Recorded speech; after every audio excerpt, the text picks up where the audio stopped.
The other thing that I also like about this group of pedals, besides the flexibility and the responsiveness, is I love the fact that they stack very well. The way to my ear, the way I like it the best is being pushed with my Maxon 808. So that I get this.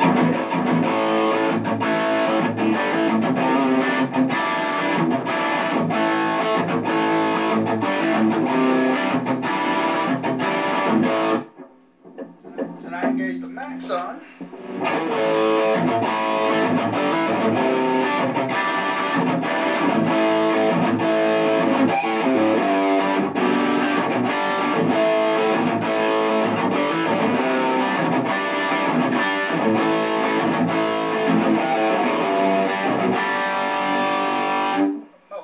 Something that I didn't get before I started, which is a pick. I've been playing with my fingers, and that I love playing with my fingers,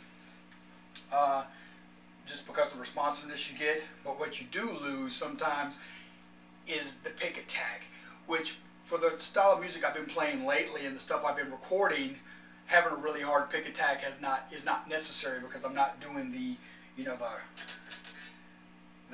palm muting thing.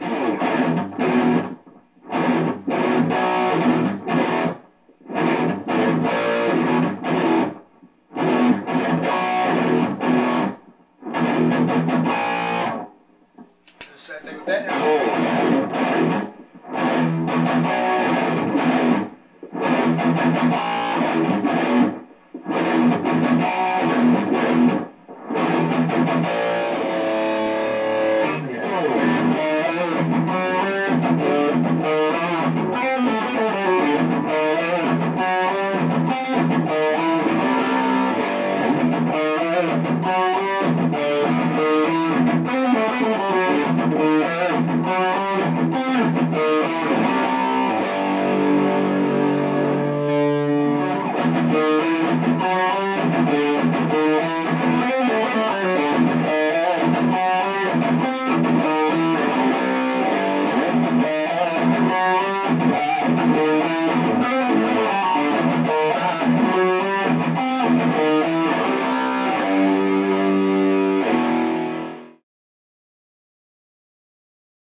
Actually, my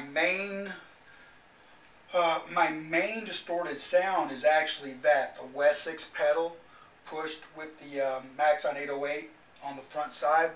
The majority of my stuff, I just love the Wessex pedal. Just has a very, just love that. I don't know how to describe that.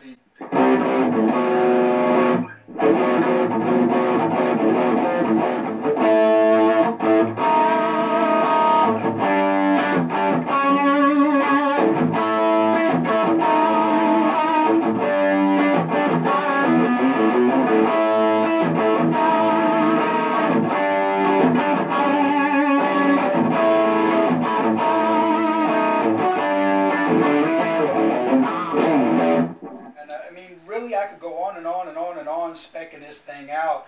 I mean, but the most important things to know is it interacts or plays very well with others as far as being able to stack distortion pedals on top of each other, which is something I really love to do. So it does that really well. They sound awesome by themselves as standalones. Very responsive front end, like an amplifier, so you can clean up that pedal just by backing off your volume. Yeah, I mean, there's not anything else bad to really say about it. And sometimes when I want to go for another thing I'll do is like with this particular sound.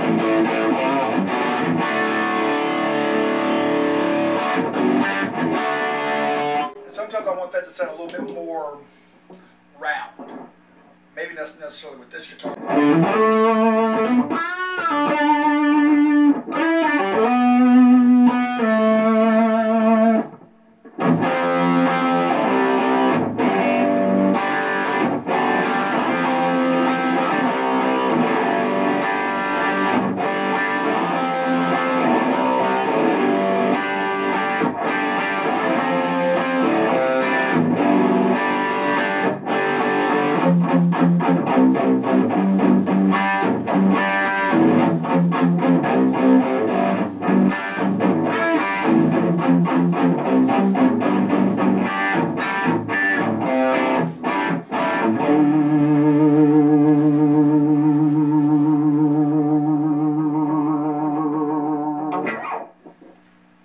So I'll do that sometimes. I'll just kick in the EP booster to take either the Wessex or the Burnley, or actually any one of them. If I want it to be a little less, you know, a little less,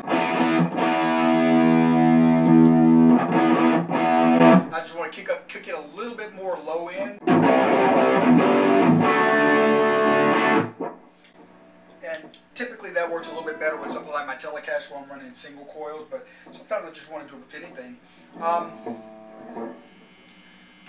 This one has higher output pickups. This has a crunch lab in the bridge, a liquefier in the neck.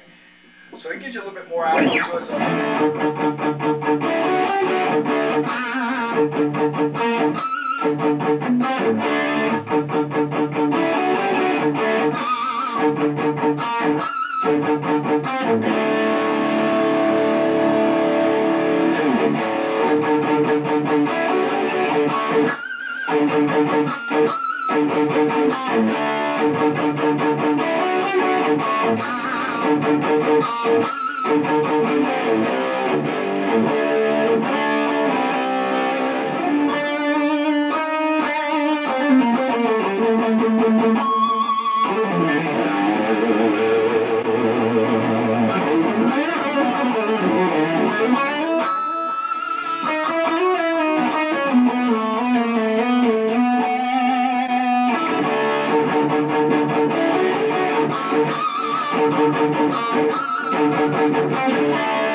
So it's anyway, in a nutshell, in all its in its glory, that has been the Bogner Burnley and the Bogner Wessex pedal. The only other pedals that I've used to kind of show off what this thing can do is I used a Maxon OD808 pedal, and I used an EP booster, and I also used a MXR carbon copy for certain parts. Other than that, nothing else was used. No animals were harmed or killed in the making of this video. But anyway, yeah, I think that for the most part, these are some of the best pedals that, in my opinion, and my opinion being biased because I wasn't a big fan of their other line of pedals. I didn't think they were as good I didn't think they were as good at doing the amp in a box type pedals as some other companies like Wampler, to name one, and there's a couple more out there. But I just didn't think they were as good as that company. And I thought they were selling the pedals for a little more than what, and that's my personal opinion, a little bit more than what I would pay for them. Now I base that off of when I listen to a pedal, when I take the pedal I have and I go, does it sound better than that pedal? Okay, the answer is yes. All right, that's one step towards purchase. But the other step of purchase is the amount that I paid for this pedal brand new is the price difference of this pedal to this pedal worth what I'm getting ready to spend, basically. So if I paid $150 for a pedal, I'm basically asking myself, is this pedal $150 better? Because that's what it would take for me to give you $300 for it. Not just for me with the Bogner pedals, I just didn't hear it. I tried them, and I just wasn't a big fan of them as standalones. Now, I am thinking about going back and trying the blue, because I've had a couple of people tell me that the Bogner Ecstasy Blue is the best one that they made. And I know they've got a new one out that I'm really looking forward to trying out, which is based on more like a Marshall Plexi thing. But anyway, this is Gillen H2O. This has been Gear and Review, and today we've taken a kind of a quickie look at, but a look nonetheless, at the Bogner Burnley and the Bogner Wessex pedal. The Wessex is the overdrive, the Burnley is the distortion pedal. I think you owe it to yourself to definitely go down to your local guitar center or whatever music store you have and check this pedal out. It is one of the, if not the best, tone-wise distortion pedal out there right now. There are, of course, some pedals with higher gain, and if when you consider how good a pedal is or isn't, if the amount of gain it has is one of the major determinations, it may not be your cup of tea. But if actual tone is your thing, a really simple philosophy when it comes to that, which is you can always add gain to tone, but it is damn near impossible to add tone to gain. So if you can get a distortion unit that has a really good tone to it, you could put a really transparent boost pedal in front of it and get as much gain, or get the type of gain out of it you want. So in that essence, I don't see a lot of other pedals messing with this pedal. But anyway, all this stuff is subjective, and what I like, you may hate, and it's all good because it's all opinion anyway. That's what music is. There is no good, better, best. It's only what we like. So with that being said, I'm Gillen H2O. This is Your Review, and like I said, this has been the Bogner Burnley and the Bogner Wessex